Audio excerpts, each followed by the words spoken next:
Thanks for visiting the patient and the weather today. I'm meteorologist Al Peterlin, and this is a weather report. I'd like to talk about the weather health stresses for August 10th. We keep additional graphics at tpatw.com. We also maintain a storefront on Amazon. We're sitting right here in the dog days of autumn, and it looks like just one weak, very weak, almost stationary frontal system stretching from Montana to Kansas, across northern Missouri to Chicago, Detroit, and then on into southeastern Canada. Looks like a lot of unsettled weather with the monsoons across the Four Corners, a little bit of activity bubbling up about South Dakota, and a lot of activity about the Ohio Valley into New England. Looking at the vitality index, which points or holds where all of the individual weather elements might be of significance, and you'll see we have some spotty activity down here with the monsoon area of the Four Corners. We have a more significant area of impact across the upper Mississippi and the Ohio Valley, and lots of typical summer showers and thundershower activity in the southeast. Looking at pressure change, really high pressure is dominant and not very little change. A little bit of rising pressure here in the northeastern tip of Kansas. A little bit of falling pressure about Vermont and New Hampshire. Temperature change, also very little change. We're hot and hotter, and it does look like a little bit of stuff bouncing around in the Four Corners, and that's mainly with showers, thunder showers, and the like.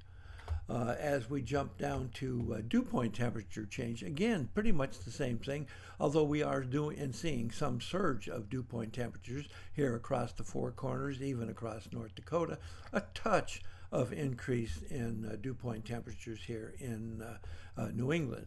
As we look at the vapor pressure, you can see that we have rising vapor pressure up in the monsoon across Arizona, up toward Colorado and touching the Dakotas, and then the second area of increasing vapor pressure here across the eastern Ohio Valley and New England.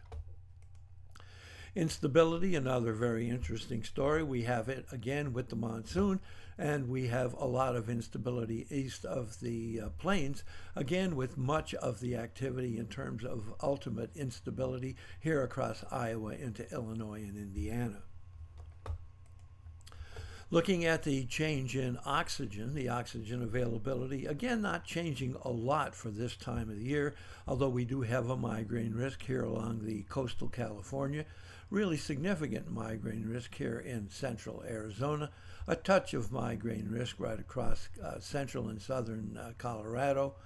We also have a significant migraine risk on the border between Nebraska and Kansas, especially the northeast Kansas, and then across Iowa toward Illinois. We also have some migraine stresses here across New Hampshire and Maine.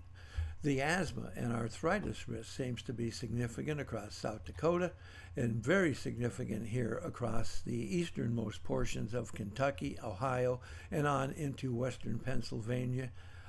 Just a touch trying to make its way into New York. Thanks for visiting the patient and the weather. Your comments are appreciated, and if you hurt, tell us where you're located.